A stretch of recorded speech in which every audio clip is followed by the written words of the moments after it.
NFC wildcard matchup. Eagles, Packers. Packers have a couple latest injuries.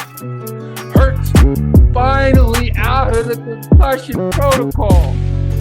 What did the ref from the Week 18 say about the Eagles? And what does the Eagles owe Saquon Barkley? I got analysts, I got predictions, I got the coldest panel in the game. You already know what you need to do. Cue the music.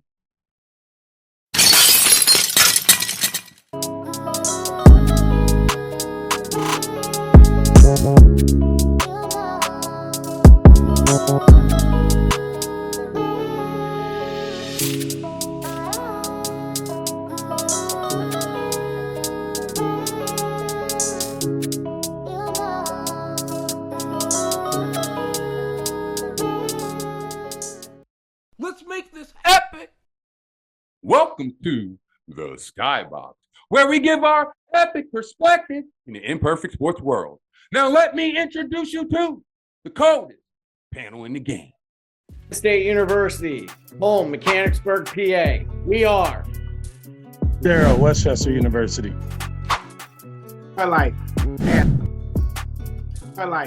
ass whooping university. Micah C. Make a Legacy University.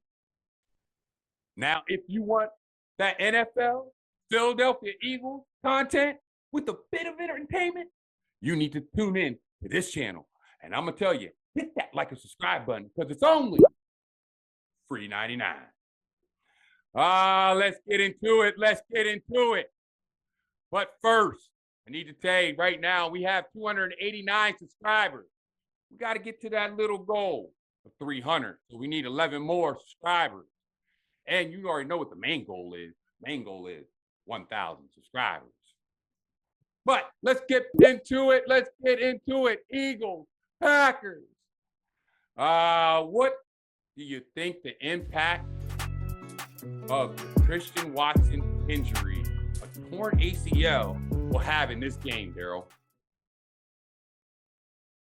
I don't think it's going to be that big. I think the Green Bay offense is pretty consistent without Christian McCaffrey. I think Matt LaFleur is probably a top 3 offensive-minded coach. He can do it with way less than most people, and he showed that last year when he did it with a rookie quarterback against one of the top 3 teams in the NFC, and I think he could do it again. Well, we also know that there is another injury on the other side. Our boy, A.J. Brown. But, sorry to tell you, all they did was just rest him up because they had to rest his knee up. But don't worry, he's playing. We also seen Jordan Love get dinged up last week against the Chicago Bears. What impact do you think his injury will have on this wild card game, Mamba? You have to wonder if the NFL is really cracking down on these coaches playing peekaboo, my player can play or can't play. And what we're seeing is the media is reporting that there's only shortened things that they can see. What has been reported is that his intermediate ball to his long ball does not possess the same kind of oomph like it did before. I really think the injury that occurred in the Chicago game plays an impact. Having Christian Watson not being able to go down the field, that's going to open that intermediate route for Jordan Love and hopefully, some backward, some plays out into the flat to Josh Jacobs. But again, with that kind of operation, when you have a quarterback who's injured, it kind of, allows for things to be short-sighted. So unless we see something else or hear something else, I don't think he's ready to go. I also seen that Tom Silverstein, he tweeted out saying that Green Bay got to the point that they let the media see them take warm-ups.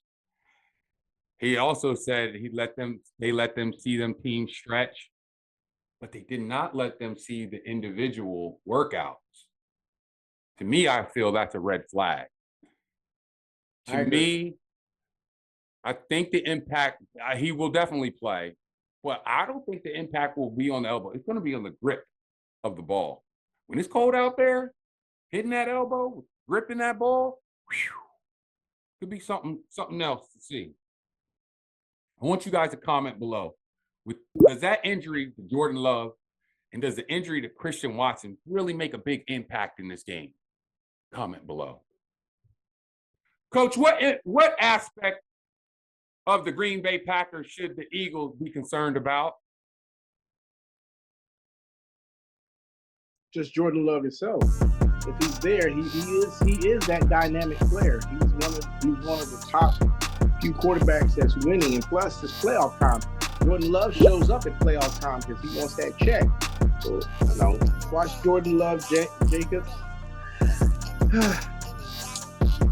The defense, it's going to be a struggle for Green Bay in the beginning. But as I said, I think it's going to be not a close game. But once that defense from the Eagles start warming up, it's going to be kind of a little mess with Jordan Love. I think when it comes to Green Bay, this is how I feel Green Bay could actually come out on a good jump start. We start slow. It seems like that's our thing, I guess. That we start out real slow. If Green Bay jumps on us, let's say 10-0, we're a little rusty. We're not moving the ball. We got about 2, 3 and outs. Guess what's happening? You're hearing the crowd boo. A.J. Brown gets a little bit antsy. He's not getting the ball. Saquon Barkley's not running the big runs anymore. Will the Eagles galvanize themselves, make the main thing, and go out there and punch somebody in the mouth?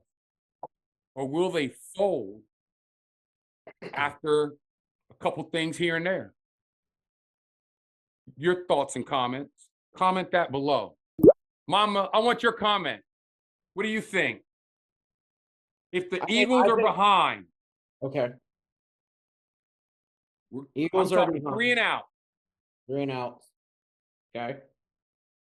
Give me the mood of the link. If we go 3 and outs, the mood of the link is definitely the drinking that's been going on since 7 a.m. You're going to hear it. You're going to hear it. That's Philly. I mean, if you're a high caliber team, you have a 14-3 record, you're expected to go out there and deliver, period. You're not delivering, you're going to hear the boo birds. That's all there is to it. And if you listen to the current roster of players, they'll say, hey, we get it. We get it. We need to play. We need to do what we need to do. And you can't allow Green Bay to come in there and dictate the pace of the game. You just can't do that. It's like Coach said, that defense has got to be firing. You have a hurt quarterback. You have an over-the-top receiver who is no longer an impact. You do have a great running back in Josh Jacobs. But I'm telling you, in the playoffs, if you can run the ball and if Josh is running the ball effectively, that's going to be tough to overcome. Yes, it will. Yeah, I agree with that. Comment that below. We're talking about Josh Jacobs.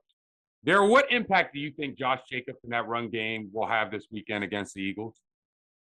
I think Josh Jacobs is more than just somebody that attributes to the run game with the absence of Christian Watson. I think they're going to use Josh Jacobs a lot more in the passing game with the Eagles D-line to the level that it is. I think they could be able to get to Jordan Love relatively quickly, so a lot of passes are probably going to go out to the flat, and I think Josh Jacobs is going to end the game with a good 6-7 catches, 50, 60 yards. I think what'll really get you is if he gets to anywhere from 130 to 150 with rushing yards. If he gets 200 all-purpose yards, that I don't think that spells a defeat, but it could be a problem. This is why. Oh shoot! Good Lord! Oh my God! I'm not mad at what you're saying. That is not a far-fetched in saying possibly a 200 all-purpose, 150 to 200 all-purpose. That's the only way they're going to win. They're not. If he gets under 100 all-purpose, they're losing by at least 21. This is what I'll say to you about. This is what I'll ask. This is what I want you to answer on this one, on this back half question. Are we the same defense that played them in Brazil? No. It was, you know what I mean? That's early, you know what I mean? Your DC has gotten used to the players. Players have personalities. Players have tendencies. Players have character. And I think, you know what I mean, he's finally gotten used to all the players. It's a plethora of players over on the Eagles. There's rookies, there's veterans, there's 2-3-year players in. So I think y'all got better, but I also, you know what I mean, in the same sense, think that ain't the same Green Bay team. If y'all recall. Okay. That's what I was going to ask you. My next question was going to be, which side of the ball has got better? The Eagles' defensive side of the ball or the Packers' offensive side of the ball? And it's hard to determine the game in week one of the playoffs based on week one in the season. But if I do recall, Jordan Love got injured on that final drive that would have won him the game. And I feel Eagles fans probably thought he was on his way to winning the game. I don't know if he got injured before that drive or after it, but even after that, with Malik Willis coming in, you know what I mean? Green Bay's a team. They're really good, even with Malik Willis. You know what I mean? So that's a full team over there. I mean, Malik Willis is not a good quarterback by any means. So, you know what I mean? But luckily for the Eagles, it's like they're just as much of a team as Green Bay is, probably even more at this point. Mike, could I say something real quick? Go ahead. Green Bay's defense is not going to be able to contain the Philly offense. I don't think so. They couldn't even stop Chicago. Chicago. So I get it. The North's tough. But when you look at division matchups in the East, like they've always been, they're tough too. Yeah. And, but you're coming to Philadelphia. Okay. I get it. The frozen tundra of Green Bay. We ain't playing in the frozen tundra of Green Bay. We're playing in Philly with a defense that has been punching people in the mouth for the past 12 weeks. Mm-hmm. And they are just obliterating whatever comes at them. I think the biggest fear Philadelphia has to have is what Daryl was saying. If you cannot contain that running game, that's going to be a problem. But again, you look at Jordan Love's health, that does play a major part. But the Green Bay defense, that's who's got to win the game. And I don't think the Green Bay defense has anything in them. This is why I think they may have a little something in them. We're going to talk about this subject. Coach, I want to ask you, why do you think that this Jalen Hurts concussion protocol was so prolonged? Moi? Well, let's be real. They wanted to keep things safe. This is the playoffs. Everybody want to edge. If they kept it just a little bit longer, they'd have had to pull it. So they did their precaution.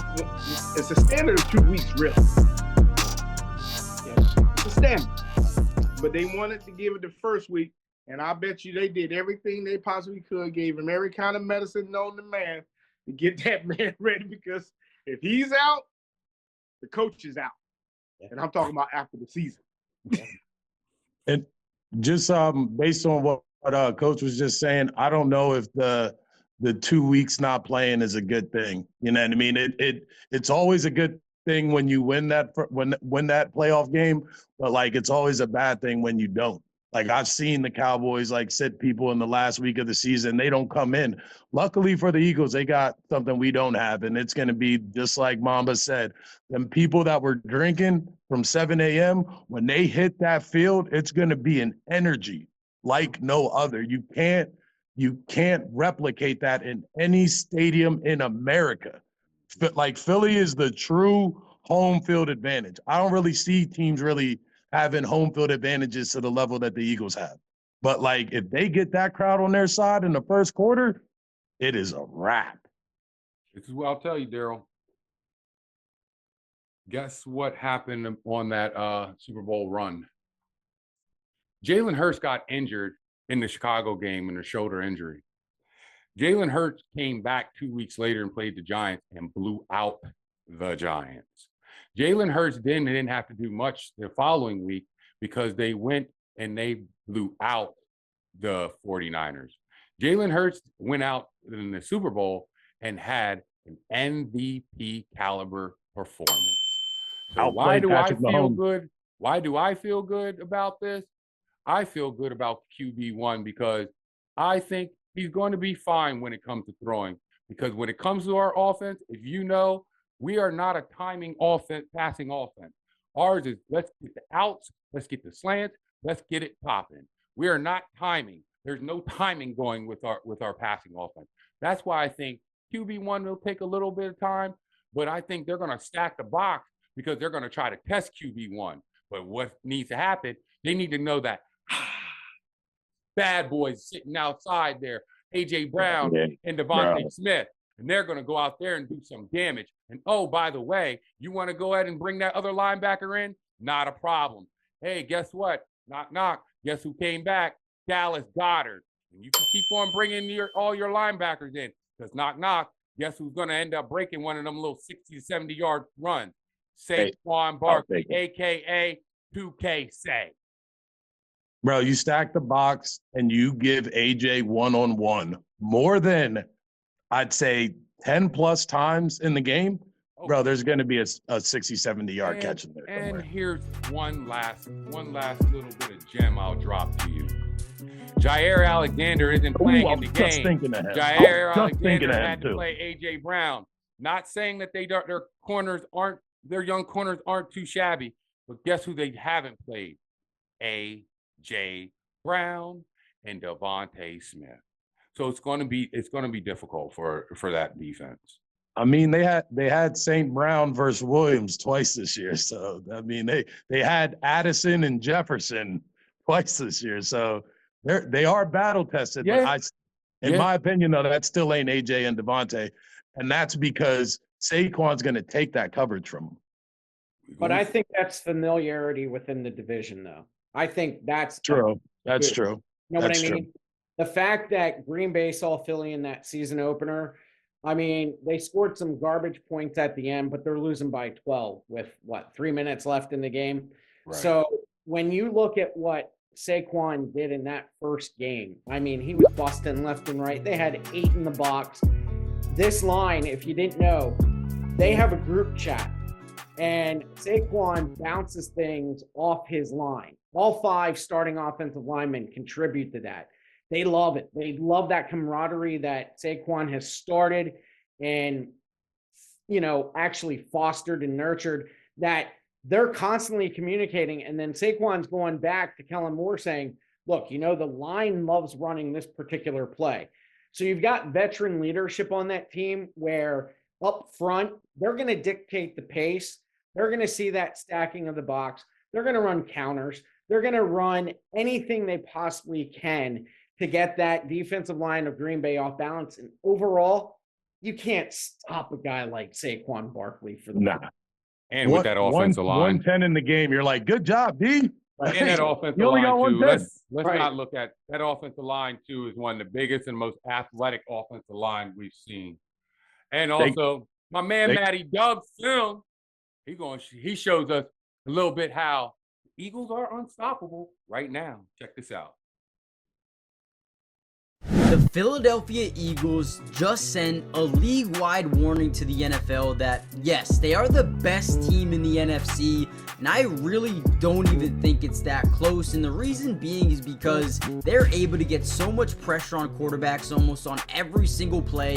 One of the biggest reasons of that, Jalen Carter is a dog, right? So every single play, you're going to see mostly a 5-man scat protection. Basically what that means is when the offensive line slides their protection, in terms of double teaming Jalen Carter, which is going to leave one-on-ones everywhere else. So when you have a guy that can plug up and leave one-on-ones, you're going to get a ton of pass rush opportunities with Nolan Smith, with Josh Sweat, or anybody, right? Anyone that gets into the game. And on this play specifically, watch Nolan Smith. He's going to get a one-on-one at the top. He's going to push the right tackle back and then explode off the edge, right? He's going to lower his center of gravity. He's going to get underneath the right shoulder of the right tackle, and he's going to complete a sack here on Russell Wilson. But not only that, Josh Sweat also does the same thing, but he uses power. He is going to drive this left tackle into the backside of Russell Wilson. This team is just different, and if you're a quarterback on the opposite side of the ball,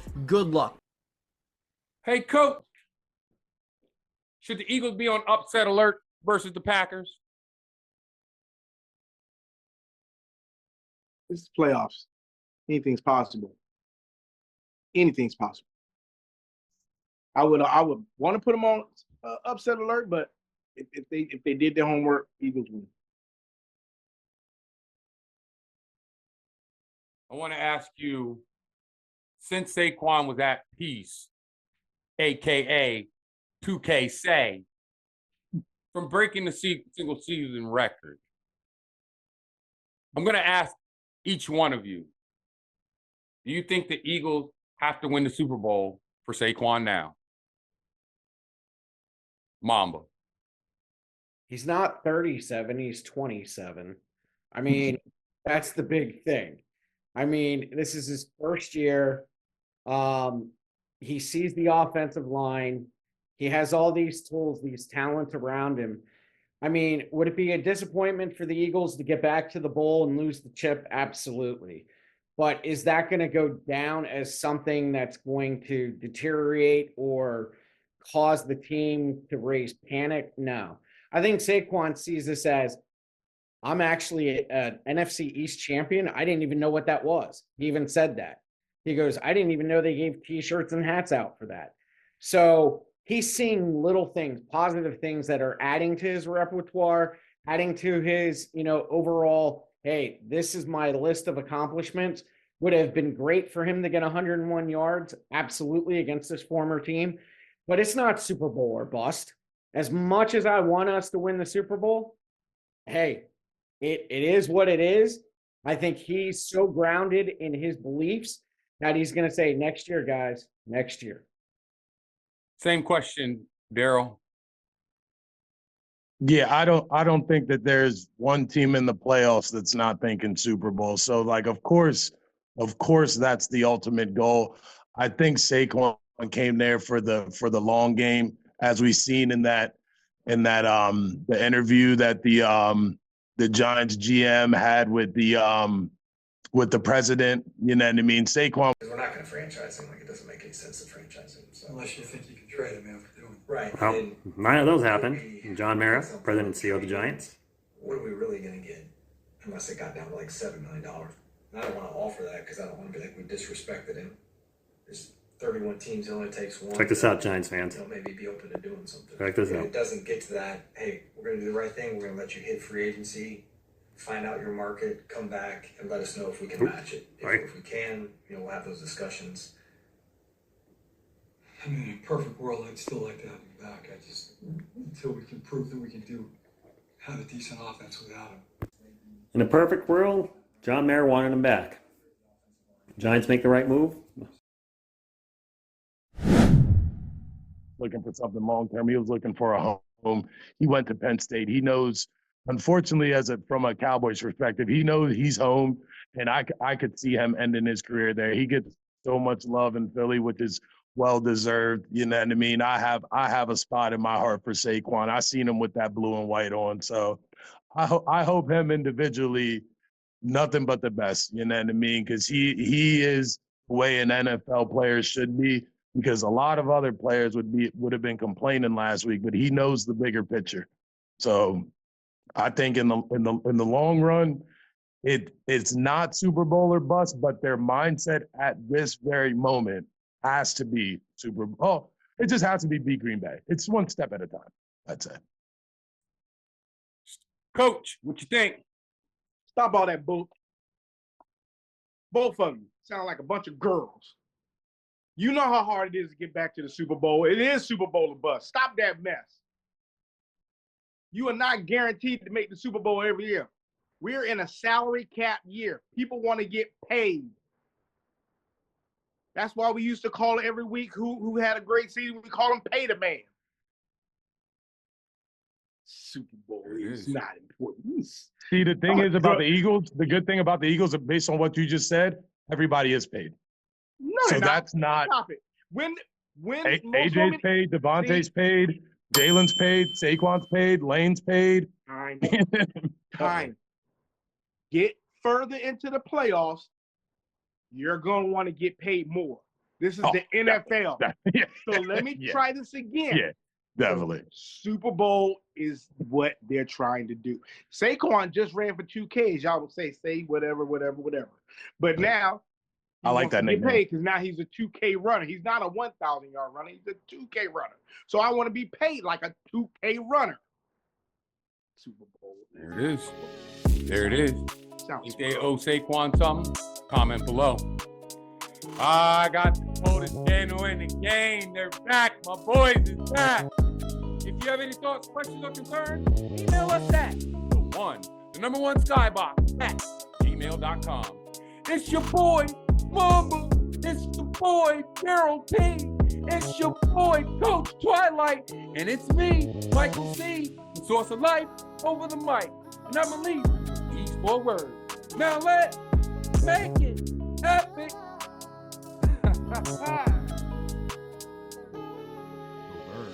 Go Birds.